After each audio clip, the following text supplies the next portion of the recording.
السلام عليكم ورحمة الله وبركاته. معاكم إيمان عرفة.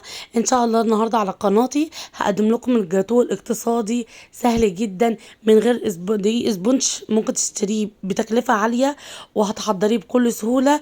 باتنين بيضة بس هتعملي أحلى جاتوه اقتصادي ممكن تقدموه لأولادكم وتفرحوا بقى أسرتكم وأولادكم، وطعمه بجد جميل جدا. وإن شاء الله أول ما تجربوه هتخلوه الوصفة المميزة بتاعتكم، إن شاء الله تعملوها لأولادكم على طول.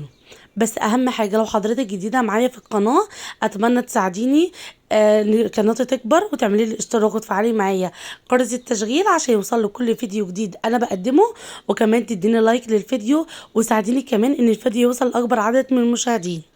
معاكم ايمان عرفه، ودي اسم قناتي باسم ايمان عرفه. اتمنى ان انت تديني لايك وما تنسينيش بالاشتراك. زي ما انتم شايفين طريقة سهلة جدا والكيكة هشة وجميلة جدا.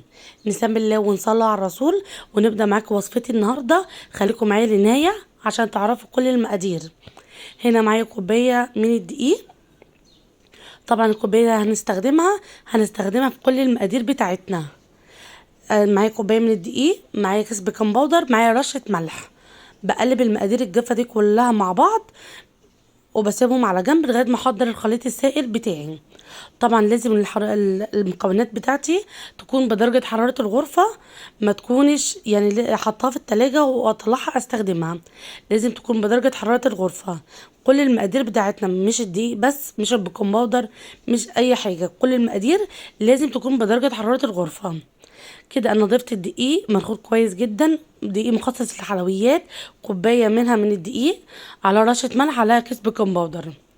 الخليط السائل بتاعي معايا كوبايه الا ربع من السكر، معايا كوبايه لبن، معايا كمان كوبايه الا ربع زيت، وكيس فانيليا. زي ما انتم شايفين هضيف كل المقادير دي كلها مع بعض في الخلاط واضربهم كويس جدا.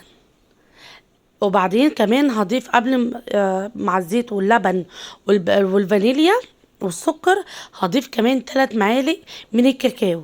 لازم الكاكاو تجيبيه من مكان يكون نظيف، لان في بعض الاماكن بيكون مغشوش وطعمه مش حلو خالص، بيكون ممرر وكمان ممكن يبوظ لك الوصفه. زي ما انتوا شايفين انا ضفت 3 معالق من الدقيق. انا بجيب، ممكن تجيبيه سايب من اي طبعا مستلزمات حلويات. ده بقى احلى دقيق، احلى كاكاو، انا اسفه، احلى كاكاو ممكن تستخدميه هو الكاكاو الاسباني. طريقته سهله جدا، يعني طعمه حلو جدا، وما تضيفيه في كل الحلويات بيكون طعمه حكايه. زي ما انتوا شايفين كده انا ضفت كل المكونات، السكر والزيت واللبن والفانيليا و3 معالق من الكاكاو. زي ما قلت لكم الكاكاو الاسباني، لقيت القوام لسه خفيف، ضفت عليهم ربع كوبايه من الزيت. زي ما انتوا شايفين القوام ده هو ده اللي لازم هتحصل عليه في النهايه. شايفين هو قوام تقيل شويه، فهو ده انا محتاجاه. هاخد من الخليط ده كوبايه او طبق زي ما انتوا شايفين، عشان ده هو الاساس بتاعي للوصفه بتاعتي. زي ما انتوا شايفين انا بقلب المكونات مع بعض عشان اقدر اخد الخليط كله مع بعض، ما اخدش الزيت اللي هو يعني عامل على وش الخلاط. انا كده خدت طبق من الخليط اللي هو عبارة عن اللبن والزيت والفانيليا والسكر. هسيبه طبعا في التلاجة لغاية ما اخلص الوصفة بتاعتي. بعد كده هضيف عدد 2 من البيض. طبعا اي نوع بيض متوفر عندك ممكن تستخدميه، ما فيش اي مشكلة من البيض. طبعا وانا كنت برضو حاطه الفانيليا، فطبعا الفانيليا فيها مش هتأثر معايا في اي شيء.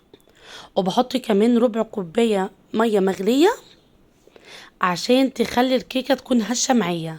بجد يا جماعه الكيكه بتكون هشه لما تضيفي ربع كوبايه من الميه السخنه. وبعد ما ضربته كويس جدا في الخلاط هضيفهم على الخليط اللي هو الدقيق والبيكنج باودر ورشه الملح.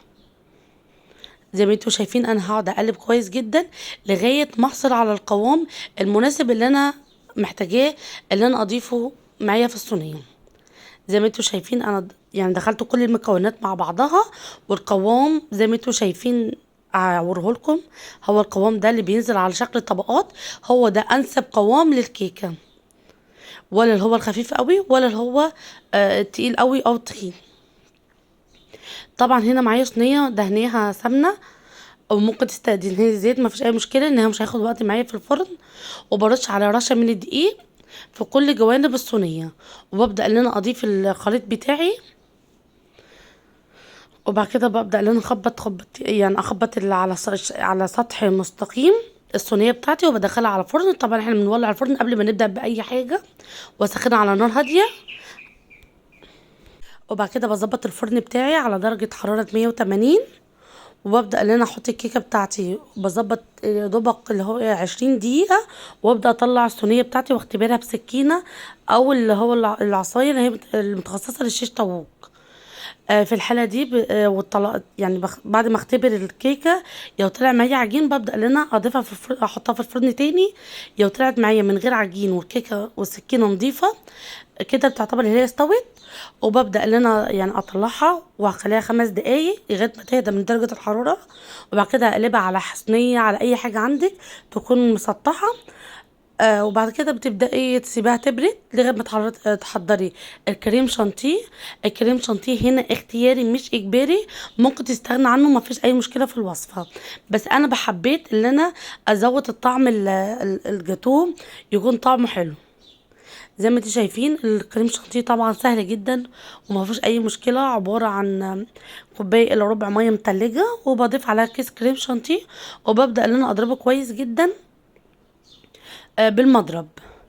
وممكن تستغنى عنه، ما فيش اي مشكله، مش هيأثر في الوصفه بتاعتنا.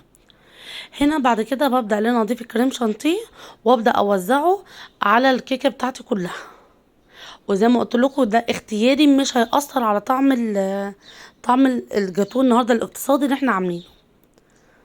وتبداي توزعيه، وبعد كده تحطيه في التلاجة لغايه ما يجمد معاكي. وبتضيفي معاها الصوص اللي انا شلته، اللي هو عباره عن اللبن والزيت والسكر والفانيليا. بتبداي توزعيه بالشكل ده. ممكن تستني كمان على الكريم شانتيه لغايه ما يمسك خالص، او ممكن تخليه يعني سايح سنه، عشان يديكي شكل حلو كده في الجاتوه انتوا بتقطعيه.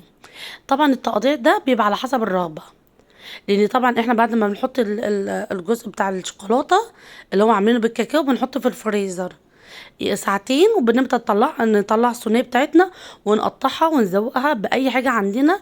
يا مش حابه تزوقيها برده ما فيش مشكله، كفايه طعمها الحلو بجد، طعمها حكايه. وان شاء الله هتعجب كل اللي هياكلها عندك. وبعد كده بتقطعيها حجم كبير، حجم صغير، حجم المتوسط، ده بيرجع على حسب الرغبه. وبعد كده بتقدميها بالشكل اللي انت تحبيه، وبألف هنا والشفا ان شاء الله لما تجربيها.